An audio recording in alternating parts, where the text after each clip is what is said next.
Welcome to the Genius Factory. Enjoy the video. In this video, I will explain how to learn programming language in mobile.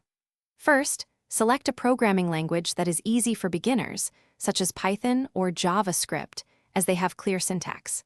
Next, download a suitable mobile coding application or integrated development environment, often called an IDE, onto your smartphone or tablet.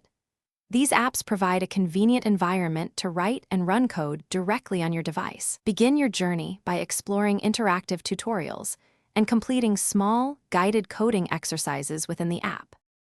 To solidify your understanding, make full use of the abundant free online resources available, including official language documentation and educational websites. Engaging with these materials will deepen your knowledge. Furthermore, consider joining online coding communities or forums. They offer invaluable support, allowing you to ask questions and learn from experienced programmers. Remember, consistency is key. Dedicate at least 15 minutes each day to practice coding, even if it's just reviewing concepts. Now it's time to apply what you've learned by building your very first mobile projects.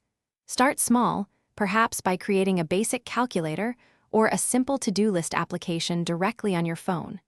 These projects help reinforce concepts and build confidence. Don't be afraid to experiment with different features and try to solve problems independently. Each small success will motivate you to tackle more complex challenges, steadily improving your programming skills. Once you've mastered the basics, challenge yourself by exploring more advanced programming topics, such as data structures and algorithms. These are fundamental for efficient and scalable code. You might also consider contributing to open-source mobile projects, which offers real-world experience and collaboration opportunities. Remember to check the description for a link to the Shark AI Ultra Robot Vacuum and other great deals to upgrade your home. Keep learning and building. The mobile programming world is vast and exciting. Thanks for watching. If you found this helpful, don't forget to like and subscribe.